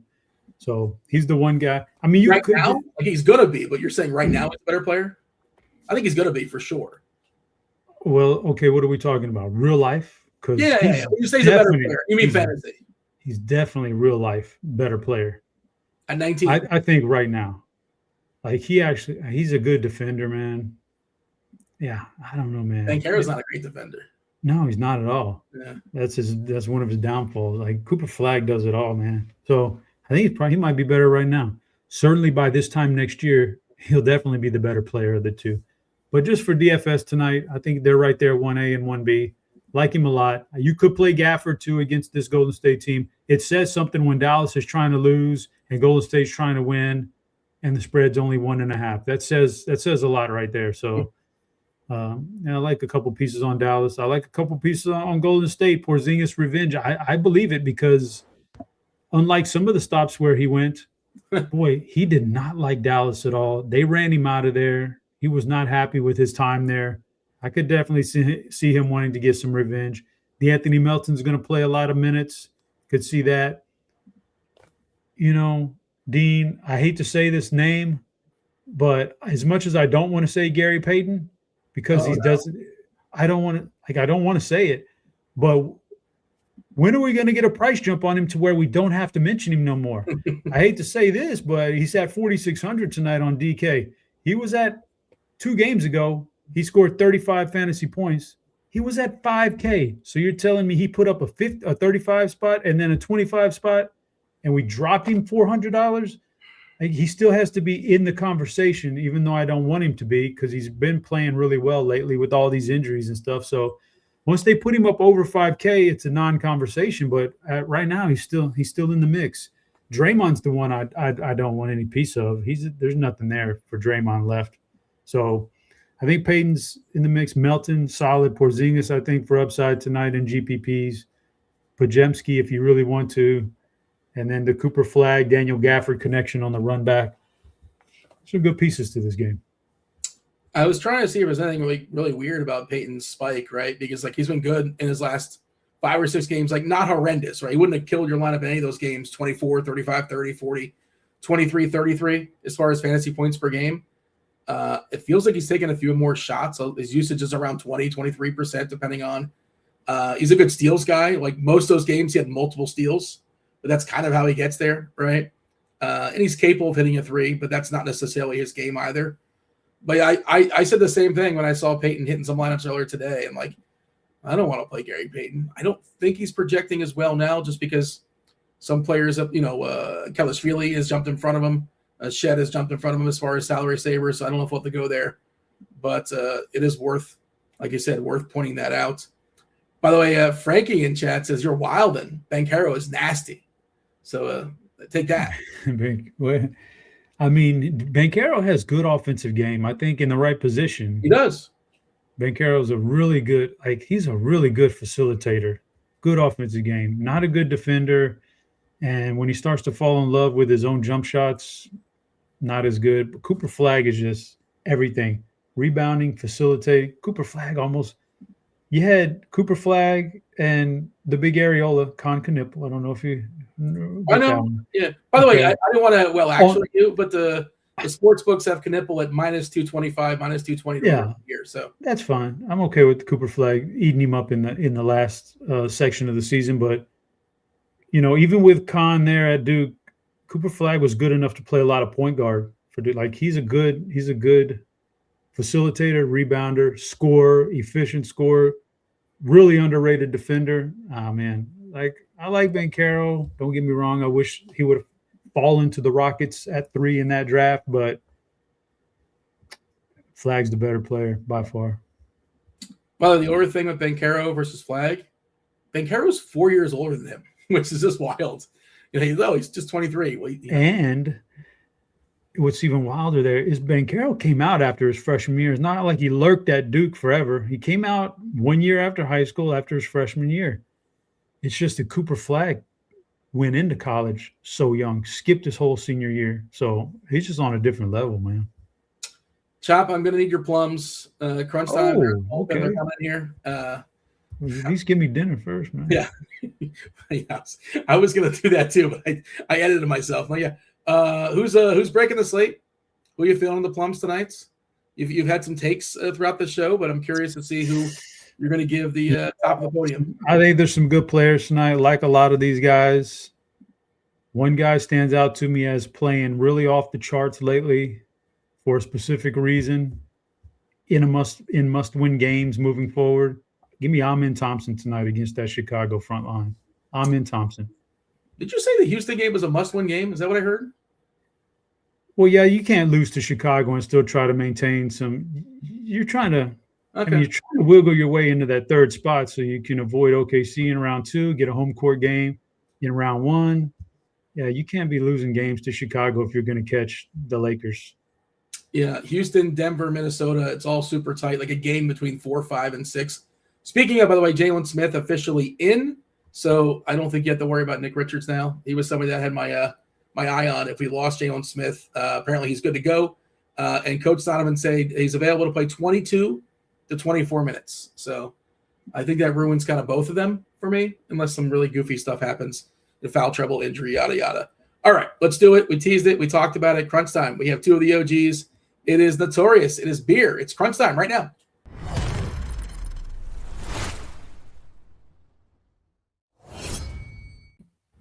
What's up, boys? I heard I was listening to the Six Pack earlier today. Beer, you mentioned you're playing hurt, you're playing injured. So, feeling any better, or are we still a little bit scuffled under the weather?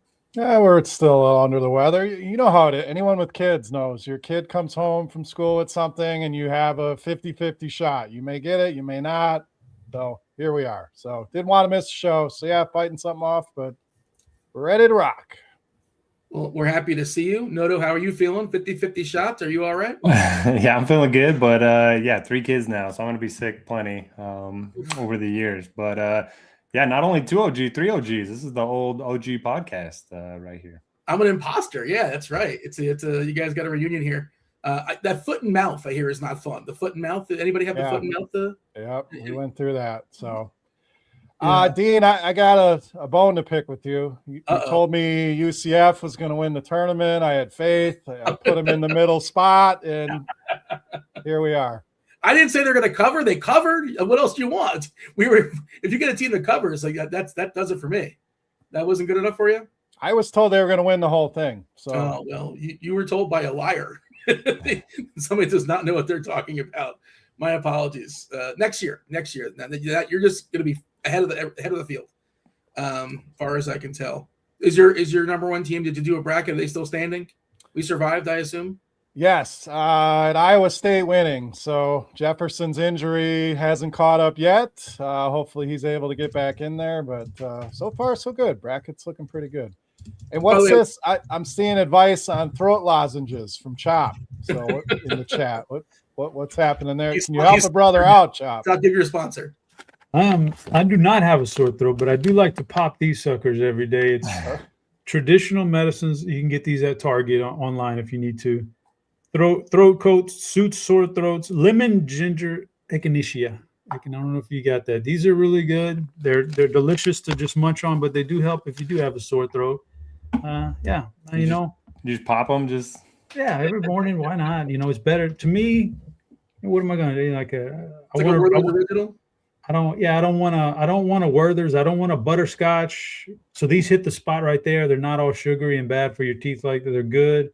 But I'd be remiss to leave this thing before we leave here and not say beer's beard. Now that's what I'm aiming for. He's coming for your beer. If I do, no, I'm not. No, Dean, you don't make this a competition, okay? I was just saying I want to grow something to make the things, I don't know, to give it a test drive. Maybe I look better with a beard, a full on beard. That's what I'm aiming for right there. I don't know if I can cover all these areas. That's the problem. You can cover it all. If I could just I wish I could test drive your beard for an hour, but I can't do that. But I wish I could. That's what I'm aiming for, though, man. All right. Well, you just grow it out and see what happens, Chop. So have you ever had a beard? Never in my life. Never. The most, I think maybe 4 days is the most I've ever gone without shaving.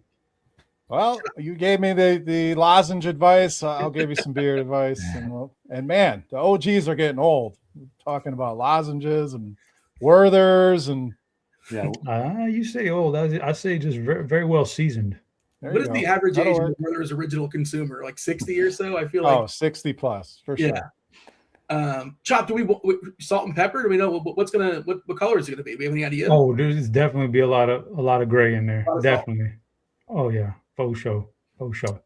All right, 8 Gamer, more news coming on through. Presumably, you got Noto, you got Beer, myself, and Chop. We thank you for watching the first portion. Do hit that like button, do subscribe, do turn those notifications. Do not go anywhere. You got 37 minutes of crunch time starting right now.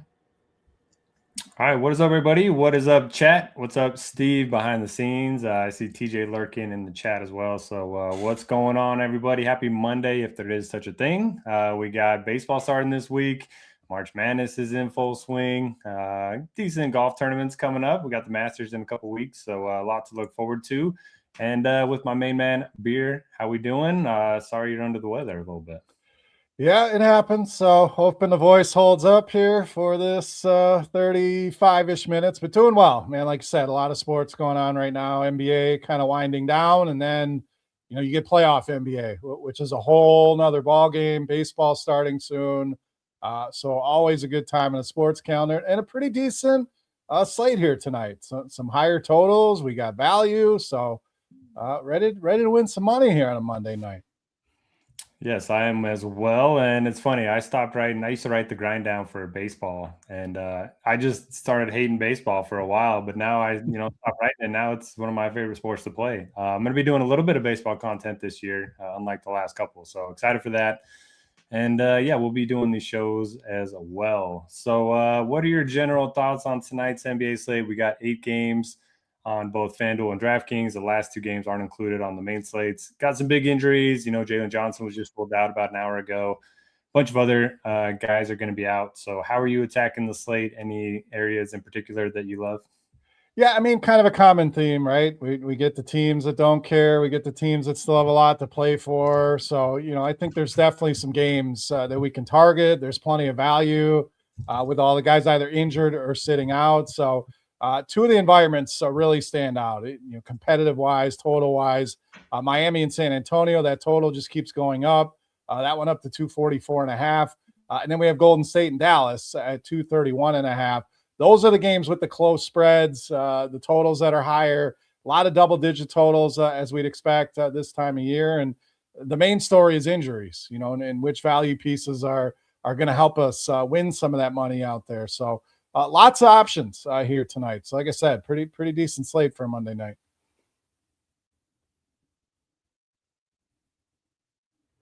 Classic mic mute right there. But yeah, I'm excited for the slate. The chat's talking about the test drive and the beard. That was interesting. That was pretty good.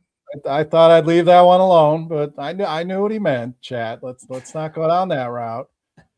You never know. I'm sure there's an AI app that will let you test on some different beards if you're in the market, Chop. But yeah, so let's dive into it. Let's start on DraftKings at point guard. If you have any questions, you can fire them up now. We're saving for the end of the show. As always, we answer the live stream chat ones in the Discord first, and then we'll answer the YouTube questions. Got about 33 minutes until lock, so should be able to get through all these positions. So at point guard, now that Jaylen Johnson's out, CJ McCollum's kind of popping. He's a guy that I hate to play in DFS. I've never gotten him right in 10 plus years since he's been in the league, however long it's been. After that, you got some good value plays, Javon Carter, Jamal Shed. We got this guy on the Jazz who I honestly don't know a whole lot about, and Kennedy Chandler. So maybe you know a little bit more than me, but I like his recent game log. So a lot of good values and some decent spends with Luka there as well. So who do you like at point guard? Yeah, a ton of value here. I think Shed's probably my favorite. Stepping in for quickly. A matchup with your Jazz is always fruitful. So he's the one I feel best about. Carter would be a step below that. Both of those games, pretty high spreads. So, blowout a little bit of a concern, but both projected, right around a little bit under 30 minutes. So sub 4K. I think both of those guys are in play. Carter, you get the shooting guard eligibility as well. I think a lot of people are going to start their lineups with those two and fit some other pieces in. So some ways you can get different off that. You mentioned Kennedy Chandler. I don't have a lot on this guy. Was impressive to see him come in and play so many minutes, play so well. It looks like he's on a 10-day contract. So a lot to prove and a lot of opportunity, a lot of usage there with Utah. So he's certainly in play. EJ Harkless as well in Utah. He's been there and he's been playing some big minutes and pretty productive last couple of games, averaging over 40 DraftKings points. So those guys will be less owned than the 3K guys. You got to pay a little bit more, but always a way to make you different. I think Campaign can fit in that same bucket. Walter Clayton at 4,200 is interesting. And then we get in the mid-range. You mentioned McCollum. Huge usage boost without Jaylen Johnson and a good matchup with Memphis. So I like him. Danis Jenkins, who I forever called him Danis Jenkins, it's not Danis. I feel like everyone on our shows have called him Danis. I was listening. I live in the area, so I get the Pistons game on and had it on in the background, and they kept saying Danis Jenkins. So I'm like, oh, all right, we're going to make that change. But 6K for him, good price, a little bit more expensive on FanDuel, but that game environment, we have a close spread, don't have the highest total, but no Cade Cunningham opens up a ton for him. So I think value is really where you want to go. And then hitting on these mid-range guys in McCollum and Jenkins can always make a case for Luka. SGA is in play as well. So both of those guys, you can get to them. Never going to be mad about that. Really like Cooper Flagg tonight as well. The old point guard, small forward eligibility. I would definitely use him at small forward, but lots and lots of options at the spot as always. Yeah, a couple guys that I wanted earlier in the day. Ty Jerome, I don't think he's a great play anymore. I mean, the per minute production's off the charts. Great matchup against Atlanta, but there's just so many good plays at point guard. So I'm probably not getting there. Amen Thompson, another one that, man, he's been playing great. Great matchup against Chicago. 8.4 is not that bad of a price point. But again, man, there's so many good plays at point guard. So I'm kind of with you. I like saving with Shed and Carter. I like Chandler as kind of a pivot away from those values. And then I like spending up on Flagg. Did you give your thoughts on McCollum? I don't know. He's Remember when we talked the list of guys that we just never play that much, never get right? He would be on that list. But you take Johnson out of that lineup, I mean, he's going to have to do that much more. So I think he's a great play at that price. I did run the on-off tool in the Core Plays article today. He sees a 6% usage boost and averages 6 more fantasy points per 36 minutes without Johnson on the floor. So certainly a good spot for him. Plus you get that matchup against Memphis. All right, let's move over to shooting guard. A lot of the same names here, but who are some of the other guys that you like? Yeah, we'll try to get some different names here. So Jacoby Walter, some of that Toronto value could pay off tonight. You have the guys missing plus the matchup with the Jazz, like we mentioned. So 3,300, great price on him. Gary Payton, I heard that the previous show besmirching him, and we have done that here on this show, but especially on DraftKings, he's just too cheap. He has to play minutes. He's a guy that can touch every single category.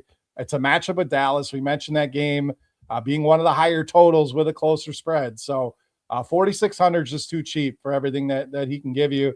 And I don't think he sees a lot of ownership. So like him, always on DeAnthony Melton, his teammate as well. So both of those guys are in play. Dylan Harper, really like tonight, especially if we get news that Castle is out. He gets the biggest boost on the team when Castle does not play. So that could be a good one at 5K. Javon Small, a guy that seems like people either love him or hate him, but he's in play. And then Utah is just bringing these guys. I don't even know if these names are made up. But Mez Bang, another guy that should see some significant time here tonight. So that can be an edge. A lot of players, they don't know the name. They're not clicking the name. A lot of you guys out there putting in the time, you may know a lot more about these guys, but that's another guy with Utah that should see some opportunity.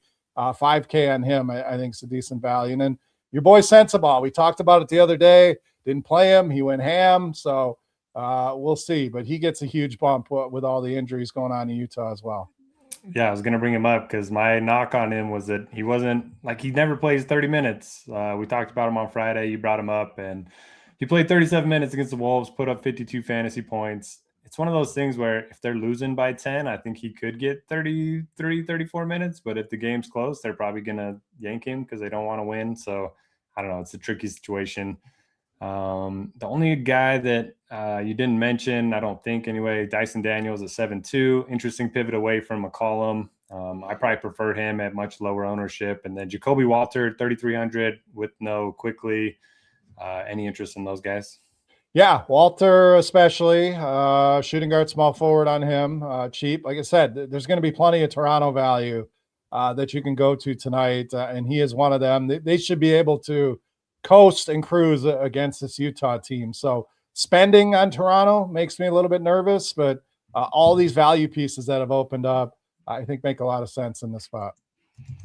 All right, let's move over to shooting guard. Once again, we got some Toronto guys to talk about. RJ Barrett kind of leading the way in terms of the RG values. Hasn't shown like a super high ceiling this season, but obviously going to see a boost without Quickly. Good matchup against the Jazz. You have Desmond Bane at home against Indiana. They're missing Black, Wagner, Isaac, and Suggs tonight. So they're missing, 4 pretty key players for them. Cooper Flagg, we mentioned, has a small forward eligibility here. Then you got Daniels and Walter we talked about. I think for value, Da Silva makes a lot of sense. The game log doesn't look great recently, but he's going to play 30 minutes with increased usage against Indy. I kind of like that. And then there's some lower-owned guys that have some upside, like Kuminga could see a nice boost without Johnson in the lineup. So who are some of your favorites at small forward?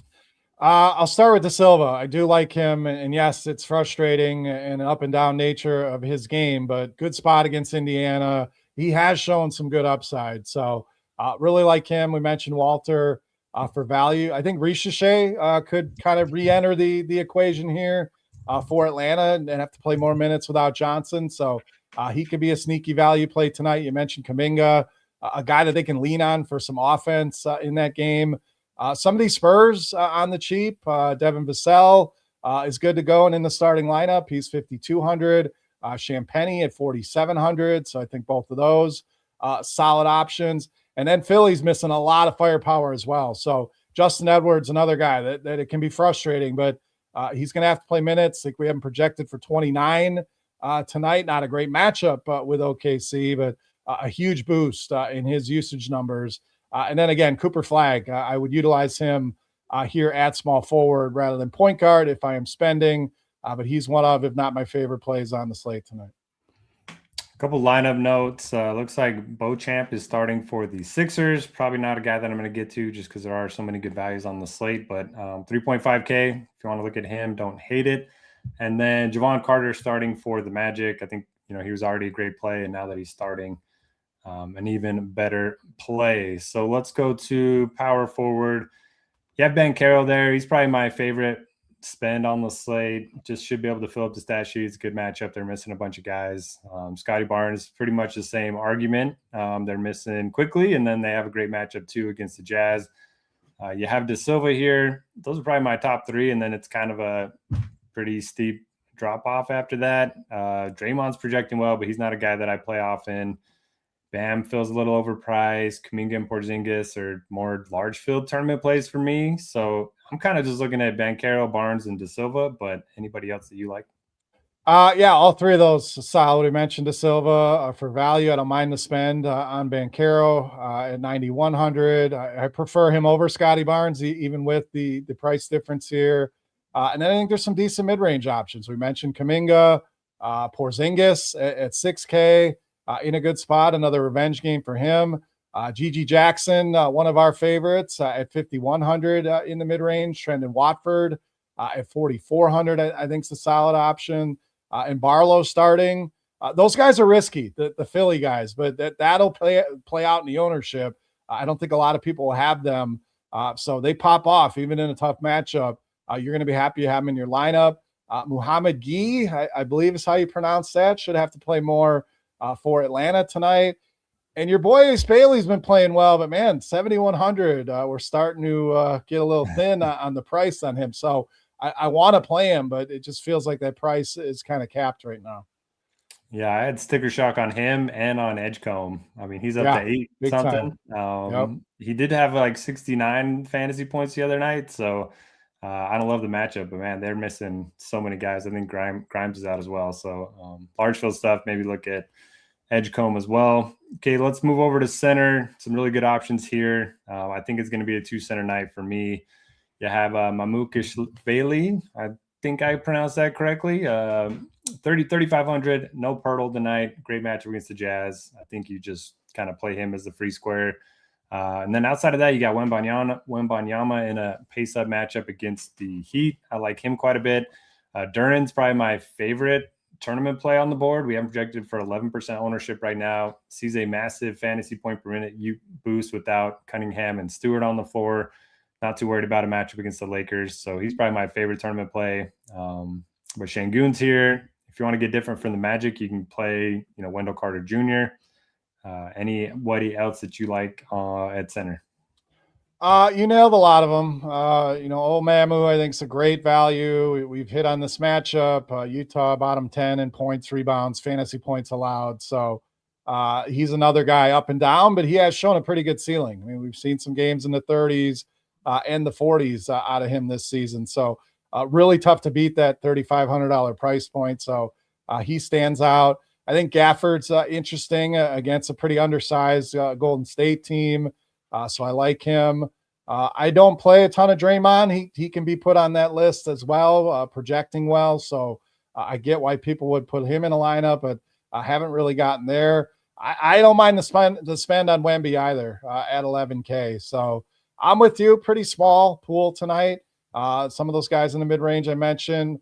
Mamu, probably my favorite way to save money at 3,500 at any position. And then Wemby, I think, is a great spend up even at 11K. As Mr. Irrelevant in the chat says, we got 400 viewers, only 100 likes. Doesn't take long to hit that thumbs up button if you don't mind. Some more injury news. Javon Small's been ruled out. Cam Spencer was doubtful, also been ruled out. So definitely some minutes opening up in that backcourt. Does that change much for you? I still think they're going to have a pretty deep rotation. Looks like they're going to have, they should still have 10 guys available. But the Small being out change anything for you on Memphis? Yeah, I think you get a nice boost for the Giroux, the Ruperts. Clayton's probably the biggest benefactor there. So that team is just frustrating. They spread out the minutes. We've talked a lot about that team and frustrations with nobody really getting a ton of minutes. So those would be the guys I would give a little bit of a bump to. Even Wells probably gets a little bit of a bump, but I think Clayton's probably the biggest benefactor there. All right, let's head over to FanDuel. Quick ad read first. NASCAR projections are live for the 2026 season from our boy Stevie TPFL. And he's the best in the biz. And you also get projections from RotoDoc. You'll get access to articles and videos on RotoGrinders breaking down each race. The lineup HQ optimizer will come preloaded with player ownership projections for the trucks, NOAPS, I don't know what that is, and Cup Series. Additionally, you'll receive access to Stevie's betting picks as well as exclusive access to NASCAR channel in the RotoGrinders Discord. And look, I know nothing about NASCAR, but over the years, if I'm bored on a weekend, I'll just pull up his stuff, throw it in, and I've printed more often than not. So he's the best in the business. If you want to check that out, he'd love to have you for sure. Okay, let's head over to FanDuel. Point guard, are there any differences, and who are some of your favorite plays? Some differences. Chandler's a little bit cheaper. We talked about him. That's going to come with probably more ownership. Campaign a little bit cheaper over here as well at 4,400. So those are the biggest price differences I see. As far as value, it's the same names. Shed at 38, Carter at 42. Throw Chandler in there at 47. So again, you have 4 options between Shed, Carter, Chandler, and Payne, all under 5K. Payne's the one in tournaments I don't think is going to see as much ownership as some of the other guys, and that's because of that matchup. OKC likely blows them out of the building. But when I can get a 1-2% owned guy, I'm going to throw that in some lineups. So some other names we didn't hit on DraftKings. I think Nickeil Alexander-Walker, another Atlanta guy, that's going to have to do a little bit more. Nemhard at 6,300, I think is interesting. I spoke on Castle Harper earlier. Castle is in. I don't know if maybe they try to limit him here. But we do have him projected for 32 minutes. So he's a solid option. And you brought up Dyson Daniels. I love his all-around game. Love the spot for him against Memphis. Even without Johnson, though, that could still turn in to a blowout with as well as Atlanta's playing, but decent spot for him tonight. Yep, like all those calls. If you had to rank the 3 value guys, let's take price out of the equation. Shed, Chandler, and Carter. How would you rank them? I would have Shed 1. I would probably go Chandler 2 and Carter 3. Okay, I think I would go Carter, Shed, then Chandler, but I don't know a lot about the Chandler guy. So definitely could pop tonight. You mentioned pretty much everyone I was going to bring up. Reed Shepherd is a little bit interesting, but I liked him more when we didn't have all these values. Coming off a really big game against Miami. And yeah, like Hero, Alexander Walker, I'm not going to get there in single entry. Same with McCollum. Let's move over to shooting guard. A lot of the same names here. You have RJ Barrett. Who's your favorite Toronto guy outside of Shed? I mean, Mamu, easy. Yeah, let's take the values out. So you got Ingram, Barrett, and Barnes. I would say Barnes. I would go Barnes, Barrett, Ingram. But again, a spot with Utah can really unlock ceiling. I worry about a blowout, so paying up for those guys is a little nerve-wracking, but that's how I would rank them. Yeah, I think I would go in that same way. All right, who else do you like as shooting guard? So we talked Shed, we talked McCollum, trying to find some names that FanDuel really stand out. It's a lot of the same carryover. I mentioned Harkless. He's only shooting guard eligible here on FanDuel, but I like him at 5,700. Moses Moody is a roller coaster. That being said, 4,500, good spot with Dallas. So he's interesting. Sensabaugh, I'm going to put him in the pool and hope for the best here at 6,800. I guess Pajemski, 6,700 is not a bad price here on FanDuel. And then the value we've talked about, Payne, Walter, Shed, Melton's a guy I'm always going to have in my pool, Vassell. So a little more fruitful than most nights here at shooting guard. Are you getting to any Cooper Flag on FanDuel? 9.7 is price. Yeah, it's a tougher price. So obviously more appealing on DraftKings, but I do like him. Like I said, he's one of my favorites on the entire slate. So, it's still under 10K. I know people will look at that and say, hey, he's too expensive. Maybe he's just way too cheap on DraftKings. So I think he's in play. Absolutely. Okay, we pretty much have all the injury news, but there's a couple that we are waiting on. Colin Murray-Boyle is still questionable for Toronto. Dallas has Cisse and Martin, both questionable. You mentioned Moody. He's also questionable. And then that should just about do it. A couple guys are doubtful, Cody Williams and Brandon Williams. So they are not in the projections at the moment. Let's move over to small forward on FanDuel. I still like Banchero the best, but I could definitely get down with Desmond Bane as well. I think do you like playing these two together? I probably want one or the other. Yeah, I mean, they could absolutely truck this team, so it could pay off, but I think picking one over the other. I actually prefer Bane over Banchero just for the price discount, but both are great in this spot against Indiana. Yeah, I'm kind of right there with you. Barrett and Ingram both here as well, and Barnes. So you got all three of the Toronto guys at small forward. We talked about De Silva being a nice play. Tyler Burton's kind of popping for us at 4K for Memphis. We haven't checked it for 28 minutes. And then, yeah, you have Cooper Flag here too. If you want to get a little bit different, I would probably play him at small forward for sure. Yeah, no doubt. Some other names I mentioned, Ricochet. I really think he could be sneaky tonight. I know he's kind of disappeared, but no Johnson. He could make his way back into that rotation and play some big minutes tonight. Kuminga, safer if you're looking at the Atlanta values between those two, but I think both of them are super interesting tonight. Champagny at 5K in that spot against Miami. Really like that as well. KD, we haven't talked much Houston, Chicago. We have a pretty big total there. So that could be blowout concerns, but I do like the spot for KD at 9K tonight. So don't mind that spend. And then we got, like you said, the Toronto guys all popping here, Ingram and Barrett and Barnes. So my favorite, again, Scotty Barnes, but you get a very nice discount here going down to RJ Barrett at just 7K.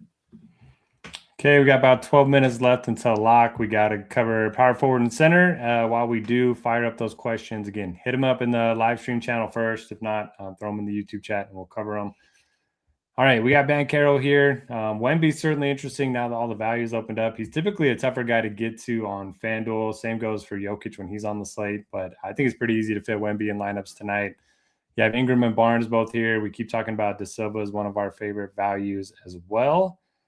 That's pretty much it for me. I'm not getting too different at power forward, but you could always play, Şengün, Kevin Durant, any of those guys. Who are some of your favorites?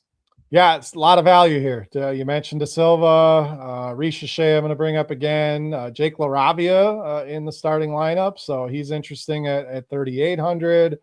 So tons of value there. Mid-range plays. I like Kuminga and Ricochet again. Some of the Philly guys, not the safest matchup as we mentioned, but Watford at 4,600 in the starting lineup is interesting. Gee for Atlanta at 4,400. Gigi Jackson, a little bit more expensive over here, but still under 6K. So don't hate that. And then if I'm spending, it is on Wemby. 12-2, like you said. Normally tough to get into a lineup, but this a huge total game, a close spread. I think he should be able to have his way here. Bam, a pretty good defender, but a little bit undersized. I think this could be one of them big Wemby nights. So with all the value, I think making him a primary spend makes a lot of sense. All right, let's head over to center. Once again, you got Mamu here at 4,600. Not the free square that he is on DraftKings, but I still think he's a fine option. Again, I like Duren as my favorite tournament play on the board. If we were doing plums, I would pick Duren as my plums play of the slate. I just think he's gonna crush without Cunningham and Stewart in the lineup. That game should be competitive too, which I do like. You have Wemby here. Once again, WCJ, Wendell Carter Jr. is a nice way to get different if you want to play some Magic without eating a lot of chalk. That's pretty much all that's on my radar. What about you? I'll add a few again. If you can get to Wemby, I think it makes sense. If not, I do like Şengün against the Chicago interior. You get a nice discount there at 9,500. I love the Duren call at 8,700. He's had to do that much more without Cade Cunningham. So I like him against the Lakers tonight. Mamu clearly the top value at 46, even though he's a little bit more here on FanDuel. Should come with a little less ownership with that sticker. Still going to be, probably in the 30s, but not as highly owned as he is on DraftKings. Porzingis at 69. in another revenge game for him, I'd like in the mid-range. And that's pretty much it. It's a lot of Mamu, a lot of Wemby. And if I can't get there, it's usually landing on a Duran or a Şengün in that mid-range, or going down to Porzingis at 69. All right, everybody, fire up those questions. Did we ever get your March Madness pick? I rolled with Iowa State. So Ooh. far, so good, but big injury there with Jefferson. So I'm keeping my fingers crossed. They look pretty good without him, but he obviously an All-American, big part of that team. So hopefully he can make his way back. Yeah, my 10-year-old went with them as well. So I'll be pulling for them. I went with Arizona in my one bracket, so we'll see how that ends up. Glad we didn't go Florida. At least we dodged the first 1 seed being out. All right, I'm heading to the live stream chat channel. Of the big 3 from Houston, how would you rank them? My favorite's probably Thompson. Then I would go Durant. So those are really the only 2 that I'm using tonight. Yeah, Thompson's my favorite too. Finally playing great. Took him a while to get going, but really like the matchup for him too. Favorite spend up on FanDuel for GPPs, and then favorite sneaky play to win it all. I like to spend up on Wemby, and Ricochet is my favorite sneaky play tonight. Okay, I'm going to go Duran as my spend, and I will go Chandler as my cheap guy. He's not going to be super contrarian, but I think he'll be lower owned than Carter and Shed. Okay, DK GPP, Ricochet or Kane? Ricochet. I'm not on either myself. Any interest in Bryce Sensabaugh? I think he's fine if you build multiple lineups, not for single entry. Do you have any? Yeah, I'm gonna roll him out there tonight. So again, he's one of them roller coaster guys, but the highs are highs that can vastly outproduce these salaries. Okay, Jacoby Walter and Wemby, or Brandon Ingram and CJ McCollum? I'll go with the 2 mid-range guys. I'm going to go Walter Wemby, but that's just because I am not a McCollum guy. Okay, DK single entry, Dyson Daniels and Reed Shepherd, or Kuminga and Thompson? First set. Teams to target for mid-range value tonight. You cut out for a minute. What was the first part? Favorite 2 teams to target for mid-range value. I mean, you got a lot of value with Memphis. My favorite's probably another other side of that game with Atlanta. Without Johnson, I think there's some solid value there. So I'll go that route. Yeah, I'd say them. And then all the Toronto guys, they're kind of mid-range, so I would include them as my second team. Okay, DK GPP, Bane, Wemby, and Ricochet, or Banchero, Duran, and Gigi Jackson? First set. Think so as well. We talked about Porzingis being interesting on large field GPPs. DK single entry. I have both Carter and Shed at point guard and shooting guard, but I have $1,500 left. Should I upgrade one of them? I would. I mean, you're leaving salary on the table, which is good when you have high owned guys, but I would try to find a way to spend a little bit more of that money. Yeah, I would too, but maybe you upgrade somewhere else, you know? Yeah, you can leave those 2 in. There's got to be somewhere you can upgrade. I would try to get some lower owned pieces in, but 1,500 is quite a lot to leave in it. I'm assuming it's a large field GPP. Okay, QQ, should I play Wemby or go down to Duran on DraftKings and upgrade Shed or Carter and go to Jenkins or Harkless? So basically, if he gets rid of Wemby and goes to Duran, then he's getting Jenkins or Harkless over Shed or Carter. But man, I don't think I like that. So I'm going to go Wemby with the cheap guys. What about you? Yeah, I don't think there's a huge difference in those guards. So the prices are different, but the projections are pretty close. So I would rather have the upside of Wemby. Okay, Bane and Green, or Flag and Gay? Flag and Gee. I'm guessing if it's Gee. I'm guessing. DK GPPs, are you both overweight on Cooper Flag? Yes for me on DraftKings, no for me on FanDuel. I am on both. Okay, if you're building 4 lineups tonight, how many is Wemby going to be in? I would say at least 2. That would be my answer as well. Okay, if you have any more questions, fire them up. I'm going to head over to the YouTube chat now. Okay, Noto and Beer, any thoughts on Nembhard as a point guard pivot because Brandon Williams is likely out? Yeah, he's interesting for sure. We've seen the good and the bad out of him, but the minutes should be there. Yeah, I think if you're building, probably take 5 lineups for me to get to Nembhard. Okay, question. Noto, who's going to win the Masters? I'm going to go with the same trend we've seen the last 2 years. Scheffler won the Players and the Masters. Rory won the Players and Masters. So I'm going Cam Young, fresh off his Players win. Is it nuts to build a lineup with Luka, Wemby, and Banchero? Nope, not at all. I mean, you're imagine you're really getting- counting on a lot of those value pieces to hit, but those lineups are fun to make.